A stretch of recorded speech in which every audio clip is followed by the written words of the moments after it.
और भारत में बड़े हमले का खतरा देखते हुए पाकिस्तान में बड़ी हलचल है। रिपोर्ट मिली है कि पाकिस्तान ने टैंक और तोप एलओसी और बॉर्डर के पास तैनात कर दी हैं, लेकिन इस चक्कर में पाकिस्तान का बड़ा सीक्रेट लीक हो गया और यह बात जनरल मुनीर के गले की फांस बन सकती है।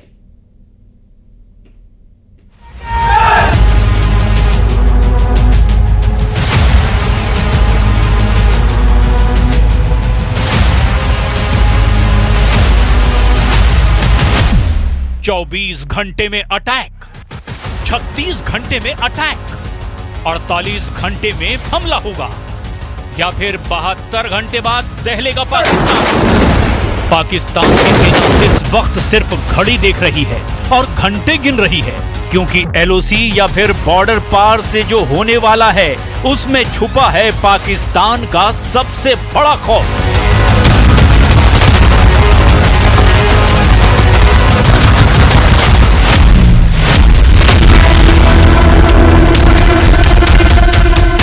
पाकिस्तान में फौज की मूवमेंट बता रही है कि जनरल मुनीर और उनके कमांडरों पर एक बहुत बड़ी मुसीबत टूटने वाली है। पाकिस्तान में उत्तर से दक्षिण और दक्षिण से उत्तर की तरफ पूरी फौज खंगाली जा रही है। पहलगाम का बदला लेने वाला स्ट्राइक मिशन होगा, इसकी पूरी गारंटी है और इसीलिए जनरल मुनीर के ऊपर तलवार लटक रही है। वो ये जानते हैं कि ये तलवार सर्जिकल स्ट्राइक की हो सकती है, ये तलवार एयर स्ट्राइक की भी हो सकती है और इस तलवार में स्पेशल ऑपरेशन की मुहर लगी है, या फिर इस तलवार पर पाकिस्तान के ऐसे हमले का वारंट चस्पा है जिससे बचने का रास्ता जनरल सैयद असीम मुनीर अहमद शाह के पास बिल्कुल नहीं है। भारत से हमले का खतरा बड़ा है, इसीलिए पाकिस्तान ने अपनी डिफेंस के लिए क्या तैयारी की है इसे बहुत गौर से समझिए, क्योंकि इसी में पाकिस्तान की अपनी ताकत भी छिपी हुई है। पाकिस्तान ने अपने तमाम एयर डिफेंस सिस्टम, रडार और फ्रंट लाइन फॉर्मेशन को युद्ध के लिए तैयार कर दिया है। पाकिस्तान का पूरा पूर्वी बॉर्डर यानी भारत पाक सीमा पर है। उत्तर से दक्षिण की तरफ देखें तो पीओके में पाकिस्तान की पहली स्ट्राइक कोर है, फिर रावलपिंडी में 10वीं कोर है जो मंगला कोर के साथ काम करती है। करीब ही पश्चिमी मोर्चे पर पेशावर में 11वीं कोर का मुख्यालय है, फिर गुजरांवाला में पाकिस्तान की 30वीं कोर है, उसी के करीब लाहौर में 4थी कोर का मुख्यालय है। भारत पाकिस्तान बॉर्डर पर और नीचे आएंगे तो मुल्तान में 2री कोर मौजूद है, उसी के करीब बहावलपुर यानी जैश के मुख्यालय वाले शहर में पाकिस्तान की 31वीं कोर है। पश्चिमी मोर्चे पर अफगानिस्तान के करीब क्वेटा में 12वीं कोर रहती है। इसके बाद अरब सागर से लगे कराची शहर में पाकिस्तानी सेना की 5वीं कोर का हेडक्वार्टर है। अब सवाल ये है कि इन तमाम फॉर्मेशन जिनके तहत 50-50 हजार सैनिक तैनात हैं, वो भारत से बचने के लिए क्या करने जा रहे हैं? Pakistan will not be the first one to resort to any escalatory move. However, in case of any escalatory move by the Indian side, we will respond very strongly.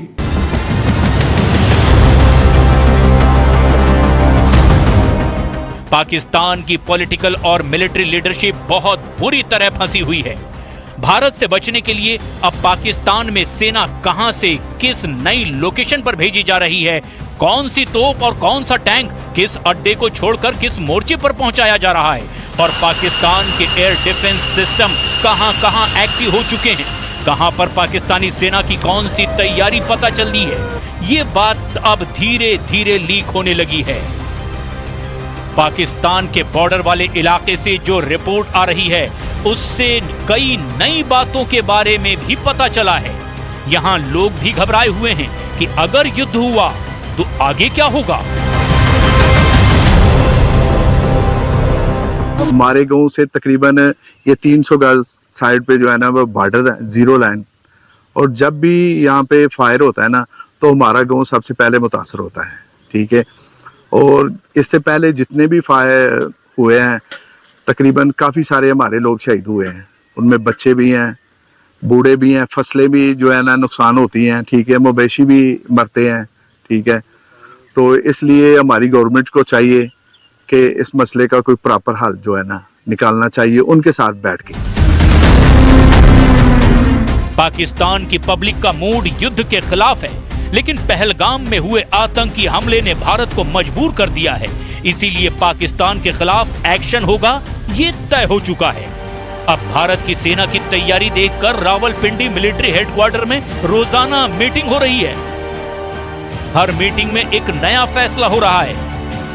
Her meeting में सेना की अलग अलग unit को लेकर बात की जा रही है। पाकिस्तानी कमांडरों की मीटिंग में जो बड़े बड़े फैसले हुए हैं उन्हें भी समझ लीजिए। पाकिस्तान ने अपनी सेना को 6 हिस्सों में एक्टिव किया है। पाकिस्तान ने सियालकोट और लाहौर के आसपास एयर डिफेंस को और ज्यादा मजबूत किया है। गुजरांवाला से टैंक पीओके के करीब ले जाए गए हैं। बॉर्डर के आसपास में इलेक्ट्रॉनिक वॉरफेयर को लेकर गतिविधियां बढ़ा दी गई हैं। एलओसी पर A100 और KRL-22 तोप तैनात कर दी गई है। पाकिस्तान के उत्तरी इलाके की तरफ खौफ बहुत ज्यादा है। इस्लामाबाद से पूर्व की तरफ जितने इलाके हैं सब जगह पैनिक बहुत ज्यादा है और यहीं पर सेना की हरकत भी ज्यादा हो रही है। पाकिस्तान की बख्तरबंद गाड़ियों से लेकर के तमाम हथियारों को ऐसी जगह तैनात किया जा रहा है जहां से वो भारत के खिलाफ एक मजबूत मोर्चा बना पाए।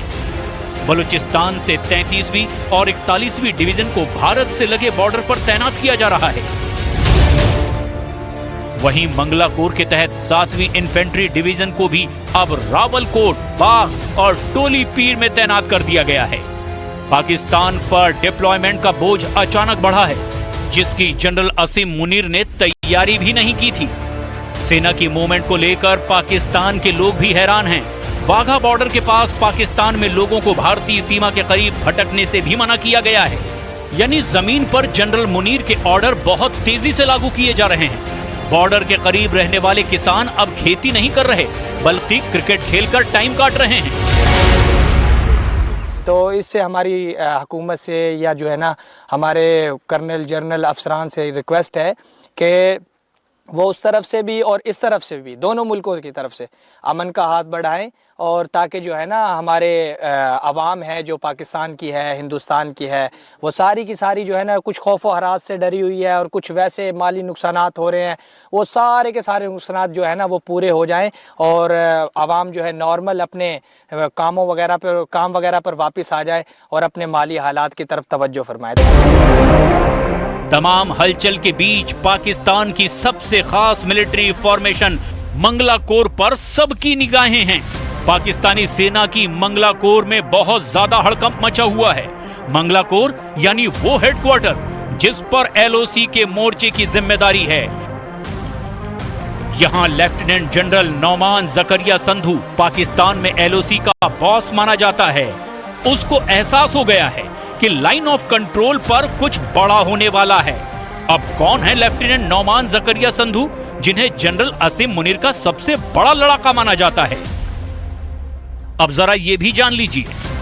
लेफ्टिनेंट जनरल नौमान जकरिया संधू मंगला में पाकिस्तान के स्ट्राइक कोर के चीफ हैं। मंगला स्ट्राइक कोर यानी एलओसी पर तैनात पाकिस्तान की सेना का पूरा जिम्मा इसी फॉर्मेशन के पास है। इस कोर के तहत 45,000 सैनिक आते हैं, जो 2 इन्फेंट्री डिवीजन, 1 आर्म डिवीजन और 6 ब्रिगेड में तैनात है।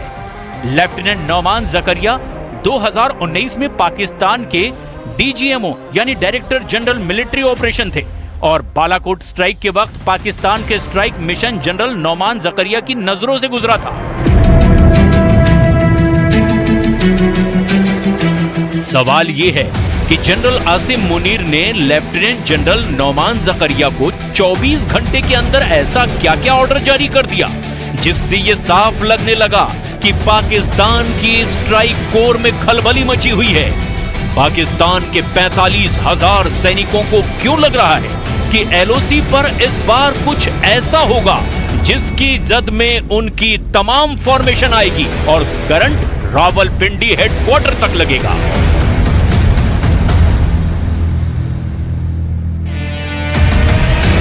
एलओसी पर पाकिस्तान की फौज को कहा गया है कि बंकर में रहकर निगरानी करें, यानी एलओसी पर खतरे का लेवल 10 गुना बढ़ चुका है। ये बात रावलपिंडी हेडक्वार्टर में वायरल हो रही है। एलओसी पर आतंकवादियों के सभी लॉन्चिंग पैड खाली कराए जा रहे हैं, यानी सर्जिकल से लेकर एयर स्ट्राइक तक हर तरह के हमले का खौफ अब पसर चुका है।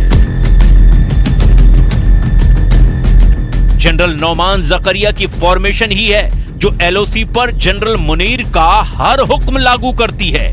उनकी मंगला स्ट्राइक कोर ही आतंकवादियों की घुसपैठ में सबसे बड़ी भूमिका निभाती आई है, जो पहलगाम जैसे आतंकी हमलों को अंजाम देते हैं, कभी जंगलों में, कभी गांव में, तो कभी पहलगाम जैसी वादियों में और वहां के खूबसूरत बुग्याल में, यानी पहाड़ों पर घास के मैदान में। अब जरा देखिए आसमान में क्या हो रहा है, क्योंकि पाकिस्तान को अपनी इसी ताकत से सबसे ज्यादा उम्मीद है। पाकिस्तान एयरफोर्स के फ्रंट लाइन जेट भारत के खिलाफ अलग अलग बेस पर तैनात कर दिए गए हैं। इनमें 3 तरह के फाइटर हैं जिससे जनरल आसिम मुनीर की उम्मीदें बंधी हुई है। पहला है अमेरिका से 80 के दशक में खरीदा गया F-16। पाकिस्तान के पास ऐसे 80 जेट हैं। दूसरा है चीन से लिया गया JF-17। पाकिस्तान के पास ऐसे 156 जेट हैं। तीसरा भी चाइनीज है J-10। पाकिस्तान के पास ऐसे 20 जेट हैं।